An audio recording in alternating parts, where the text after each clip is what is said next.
नित्यतिष्ठन्तमानन्दकन्दं परब्रह्मलिङ्गं भजे पाण्डुरङ्गं पाण्डुरङ्गाकारो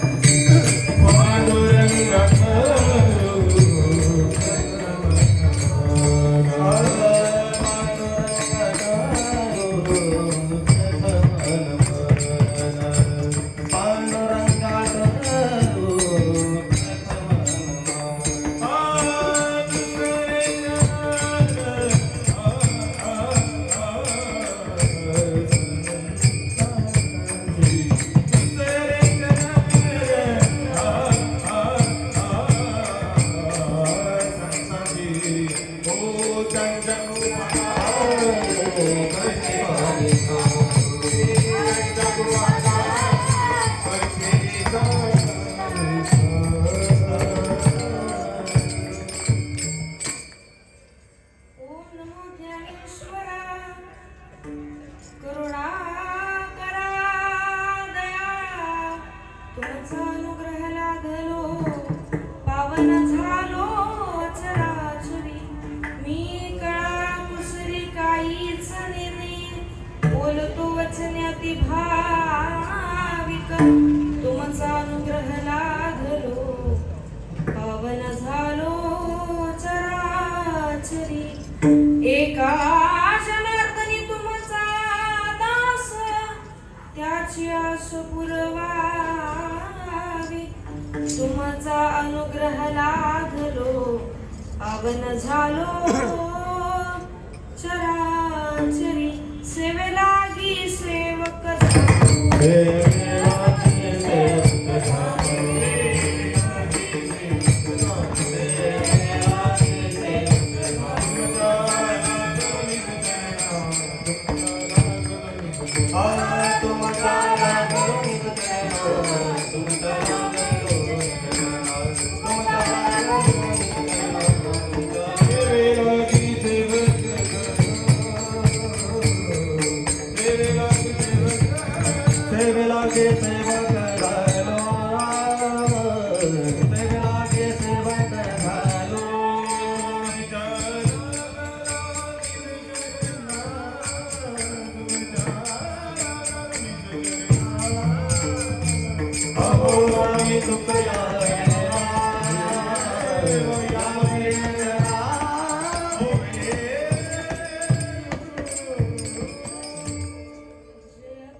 कैसी भक्ती करू सांग तुझी सेवा कोण्या भावे देवा आतुड तुळसी कैसी कीर्तिवाणू कैसा लक्षाणू जाणू हा कवणू कैसा तुझ कैसा गाऊ किती कैसा ध्याऊ चित्ती कैसी स्थितिमती दावी मज कैसी भक्ती करू सांग तुझी सेवा कोण्या भावे देवा तुळसी तुका म्हणे जैसे दास केले देवा तैसे अनुभवा आणि मज कैसी भक्ती करू सांग तुझी सेवा कोण्या भावे देवा तुळसी विठ्ठल विठ्ठल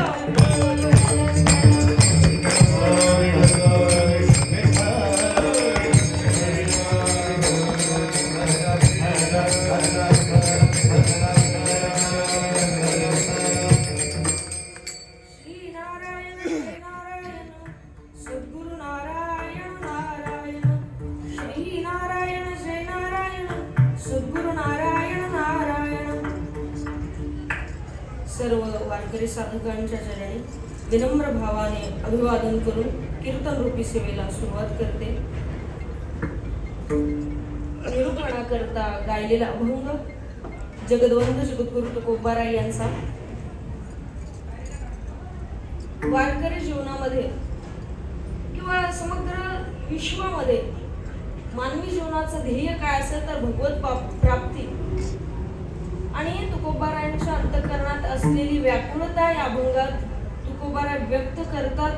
आणि अध्यात्मासाठी लागणारी जी साधन सामुग्री आहे त्याची याचना तुकोबाराय या अभंगामधून करतात. व्याकुळतेने प्रार्थना तुकोबाराय या अभंगात करतायत. कैसा पाहू तुझ कैसे ध्यान करू कसं ध्यान करू तुझं कसं तुला पाहू. मानवी जीवनामध्ये सगळ्यांचा उद्देश काय असेल तर आहे भगवत प्राप्ती. सगळ्यांना भगवत प्राप्ती करायची आहे. कोणी कोणता संप्रदाय अंगीकृत करेल कोणी कोणता संप्रदाय अंगीकृत करेल हे ते साधकाच्या वर अवलंबून आहे.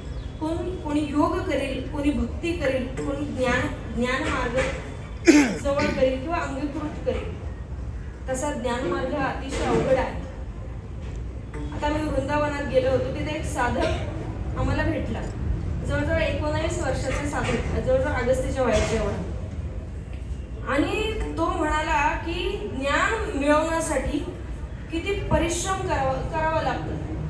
आधी गुरुकुलात जा लहानपणापासून गुरुकुलात जा आणि इतकं गंभीर दिदी म्हणे इतकं गंभीर वातावरण असतं गुजरातमध्ये तो शिकायला विद्यार्थी. सकाळी 8 वाजल्यापासून तर रात्री 8 वाजेपर्यंत मौन धारण करायचं म्हणजे काही बोलायचं नाही शांत राहायचं कोणाकडे बघायचं सुद्धा नाही. आणि जर तुम्ही दात काढले किंवा तुम्ही थोडेसे हसलात तर मात्र जेवढे आश्रमातले सगळे संडास आहेत सगळे बाथरूम आहेत ते सगळे एकाच विद्यार्थ्याने ज्याने दात काढलेले आहेत ज्याने जो हसलेला आहे त्याने साफ करायचं.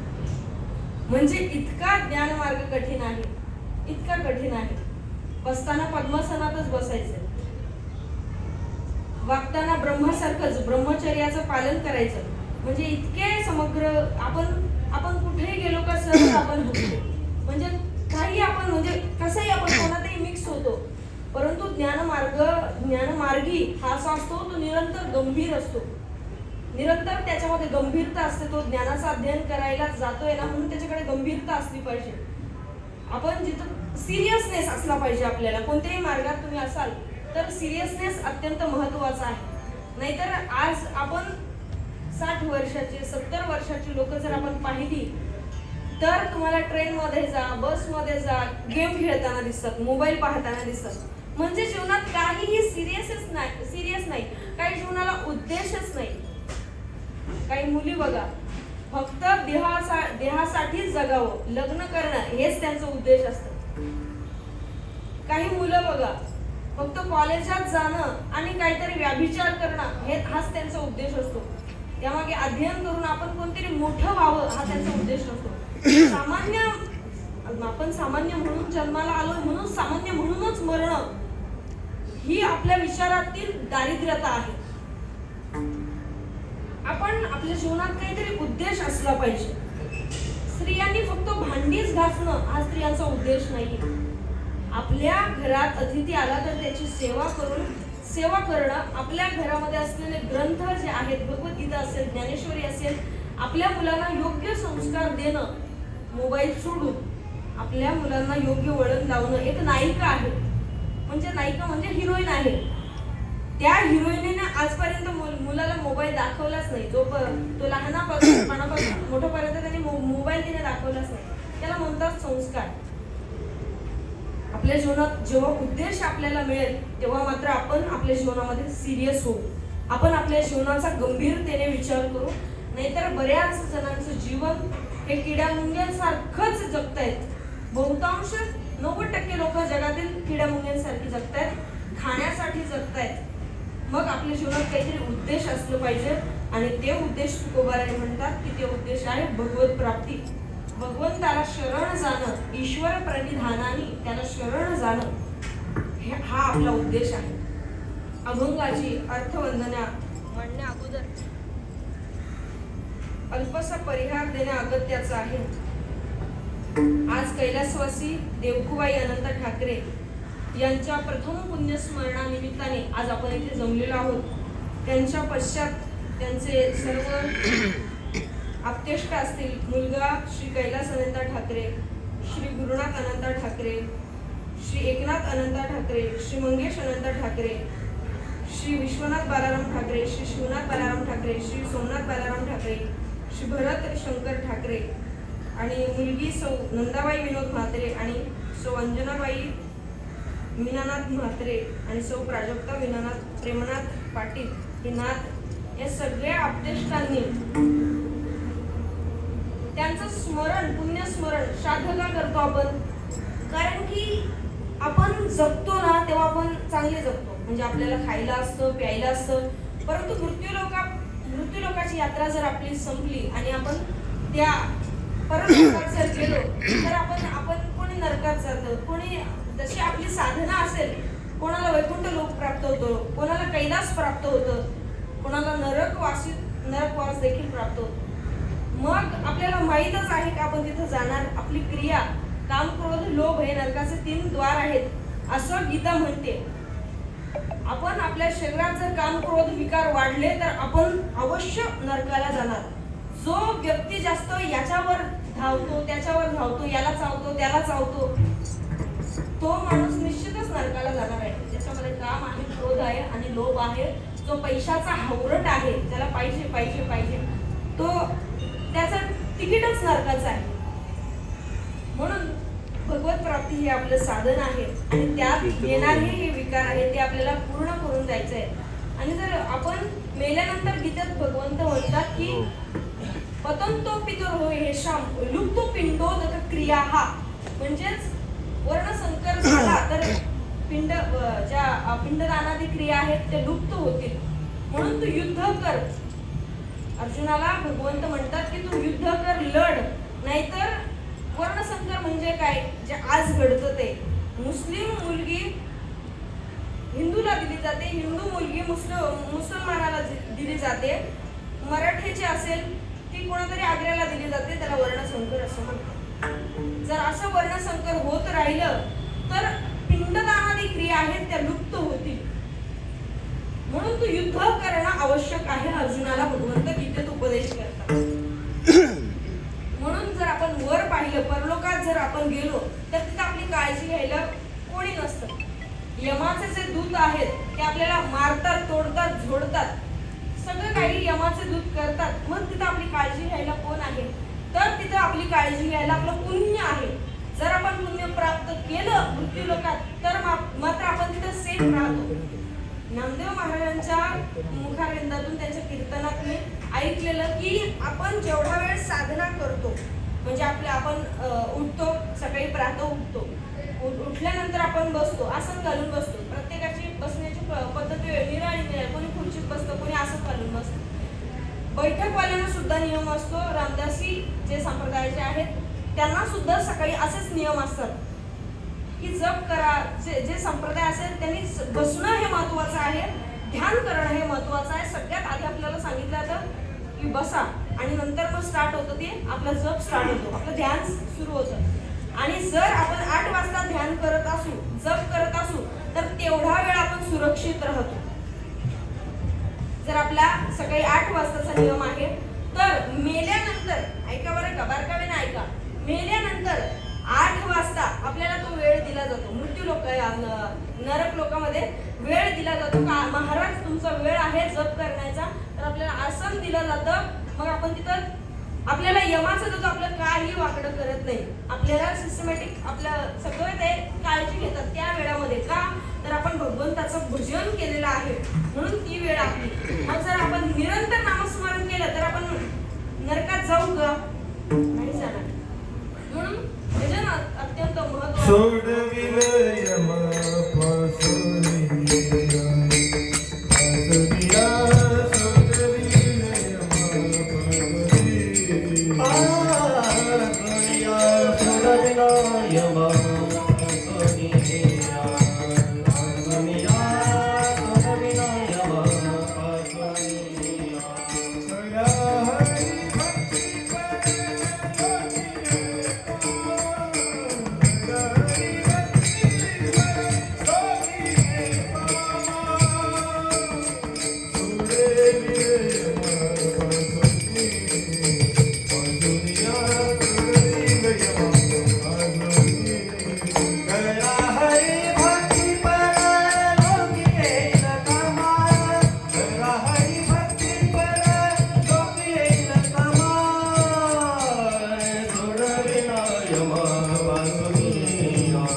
हॅलो.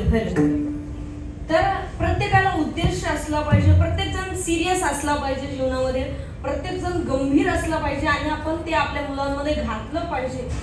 प्रत्येक मिनिटाचं, प्रत्येक क्षणाचं आपल्याला मौल्य किंवा प्रत्येक क्षण हा मौल्यवान आहे असं आपण आपल्या मुलांमध्ये बिंबवलं पाहिजे. तुकोबराय म्हणतात ईश्वर प्राप्त, मला भगवंत तुला पाहायचं आहे, मग मी काय करू, मी कसं ध्यान करू. आता 6 दर्शनशास्त्र आहेत: न्याय, वैशेषिक, सांख्य, योग, उत्तरमीमांसा आणि पूर्वमीमांसा. त्या 6 दर्शनशास्त्रामध्ये एक अत्यंत महत्वाचा शास्त्र आहे ते म्हणजे योगशास्त्र. पातंजल योगशास्त्र त्याला असं म्हणतात. त्यामध्ये 8 पायऱ्या दिलेल्या आहेत. समाधीच्या योगाच्या 8 पायऱ्या दिलेल्या आहेत. त्यामध्ये 8वी पायरी आहे ती ध्यानाची. मग तुकोबराय म्हणतात की कैसे करू ध्यान. आता या अभंगात प्रवेश करण्यासाठी आपल्याला ध्यान पाहावं लागेल की कसं भगवंताचं ध्यान करावं. त्याच्या आधी आपल्याला त्या पायऱ्या पाहायला लागतील, 6 पायऱ्या पाहायला लागतील. त्याच्यामध्ये पहिली पायरी आहे यम. नियम, आसन, प्राणायाम, प्रत्याहार, ध्यान, धारणा आणि समाधी. आता यम म्हणजे काय आहे तर यम म्हणजे आपण अहिंसा, सत्य, अस्तेय, ब्रह्मचर्य, परिग्रह इति यमः. म्हणजेच अहिंसा, हिंसा न करणं म्हणजे कोणाला न मारणं. आपण भारतातले लोक आहोत, कोणाचंही वाईट करत नाही. आता मागे युद्ध होणार होतं, पाकिस्तान आणि भारताचं युद्ध होणार होतं, परंतु भारत देश अत्यंत शांतप्रिय आहे, अहिंसावादी भारत आहे. आणि अहिंसा तत्व आपल्याला भगवान श्री गौतम बुद्धांनी दिलेलं आहे. अहिंसा तत्व आपल्याला गांधीजींनी दिलेलं आहे. अहिंसा तत्व आपल्याला योग गांधीजींनी देण्या अगोदर आपल्याला योगशास्त्राने दिलेले आहे. गौतम बुद्धांनी देण्या अगोदर अहिंसा पहिलं तत्व यमाचं आपल्याला योगशास्त्राने दिलेलं आहे. अहिंसा परमो धर्म, अहिंसा परम धर्म आहे. म्हणून कोणाची हिंसा न करणं.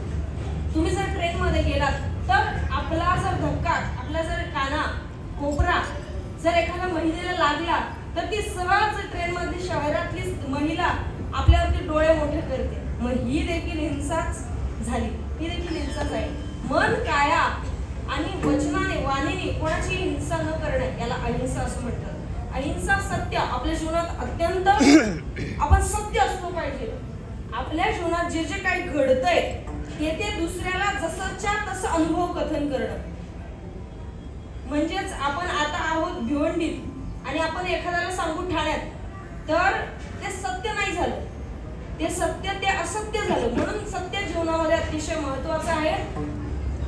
ओम स्वामी नावाचे एक बद्रीनाथला संत आहेत, संन्यासी आहेत.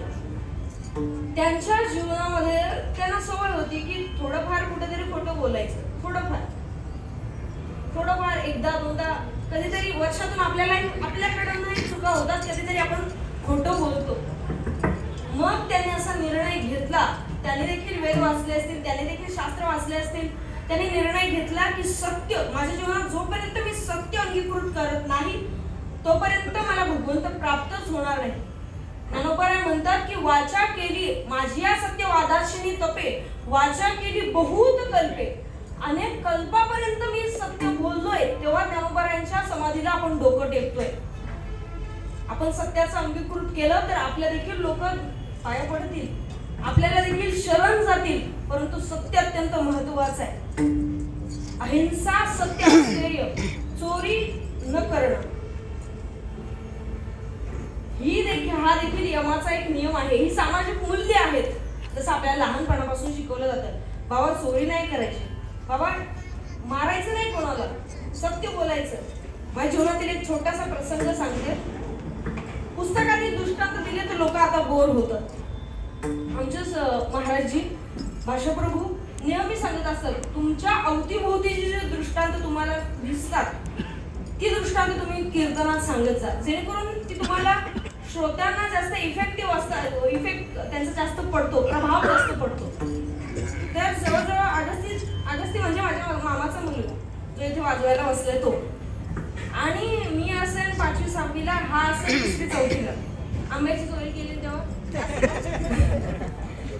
तर आता उन्हाळ्याचे दिवस, छानपैकी कैऱ्या आलेल्या, कैऱ्याचा सीझन, आंबे आलेले, आंब्याचा सीझन, आणि मामांच्या घरापासून 1-2 घर बाजूला त्या झाडाला आंबे आलेले आणि वय बी त्या मस्त. आता आंबे ज्यांचे आहेत ते चांगल्या प्रकारे वय वगैरे करतात. आणि ती याने सांगितलं मला, दीदी आपण आंबे चोरायला जाऊ म्हणे. तर आता चल काय, आता आंबा कोणाला आवडत नाही. आंबा हा फळांचा राजा आहे, सगळ्यांना तो आवडतो, लहानांपासून मोठ्यापर्यंत सगळ्यांनाच तो प्रिय आहे, आवडतो. म्हणून आम्ही दोघं गेलो. दुपारची वेळ होती. दीदी चल, आम्ही निघालो आणि सगळ्या कैऱ्या फुडल्या, कैऱ्या पाडल्या, आम्ही एकत्र केल्या आणि आम्ही घरी आलो. घरी आल्यानंतर दुपारचा वेळ, आम्ही मीठ मसाला मस्तपैकी तयार केला आणि दोघांनी मिळून एकत्र खाल्ला.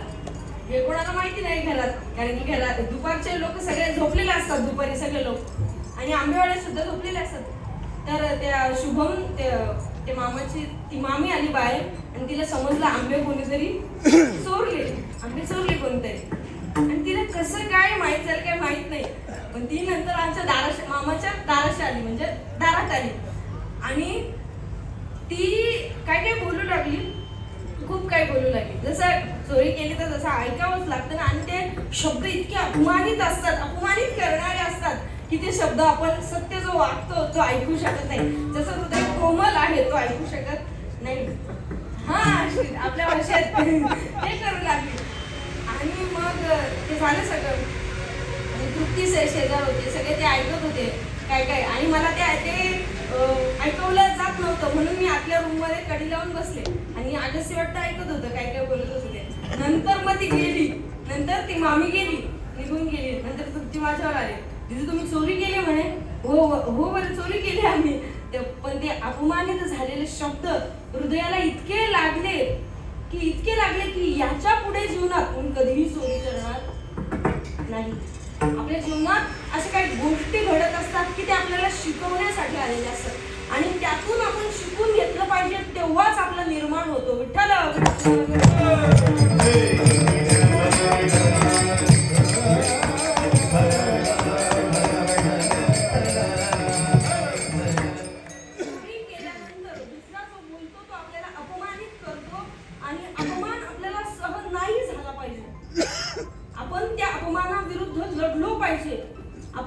दुसऱ्यांदा मी चोरी नाही करणार हा आपण शपथच घेतली पाहिजे, प्रतिज्ञाच घेतली पाहिजे की यानंतर पुढच्या जीवनामध्ये मी चोरी करणार नाही. आणि चोरी केली तर बऱ्याच लोकांना आज जेलमध्ये सडावं लागतं, कितीतरी वर्ष ठेपेची शिक्षा होते.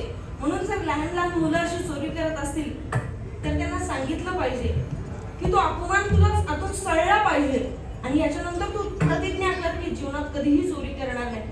या गोष्टी आई वडिलांनी शिकवल्या पाहिजे, मुलांच्या मनावरती ते बिंबवल्या पाहिजे.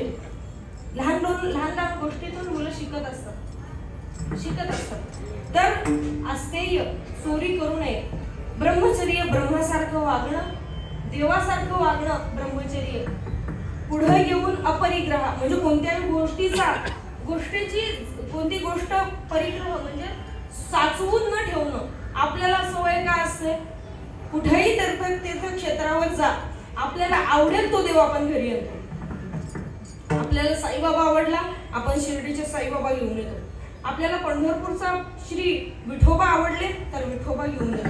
आपल्याला केदारनाथचे भगवंत केदारेश्वर आवडले, आपण केदारेश्वर घरात घेऊन येतो. म्हणजे आपली एखाद्या बाजारात जाताना भांडा तरी आवडला, एखादा काय म्हणतात पाट जरी आवडला तरी आपण तो घेऊन येतो. म्हणजे आपली संग्रह करण्याची वृत्ती असते.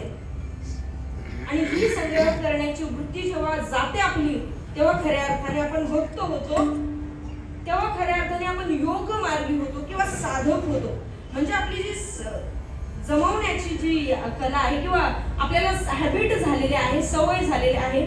काही महिलांकडे इतक्या साड्या असतात की कपाट उघडला की ती सगळ्या साड्या अंगावरती येतात. इतक्या साड्या असतात. म्हणजेच तुम्हाला साधक व्हायचं असेल तर तुम्ही मोजक्याच कपड्यांमध्ये राहायला पाहिजेत. तुमच्याकडे वर्षात फक्त 5-6 वस्त्र असले पाहिजे जेणेकरून तुम्ही घाला म्हणजे वर्षभर. याला म्हणतात अपरिग्रह. स्वामी श्री रामसुखजी महाराज ज्यांनी गीता प्रेसचे अनेक ग्रंथ लिहिले, गीता प्रेस गोरखपूर ज्यांनी अनेक ग्रंथ लिहिले, ते ऋषिकेशला प्रवचन द्यायचे. म्हणजे अत्यंत ऋषितुल्य असणारे व्यक्तिमत्व म्हणजे रामसुखजी महाराज. आता त्यांनी शिष्यांना सांगितलं, जेव्हा मी मरेन, मेल्याच्या नंतर माझा एकही फोटो तुम्ही घरात ठेवायचा नाही.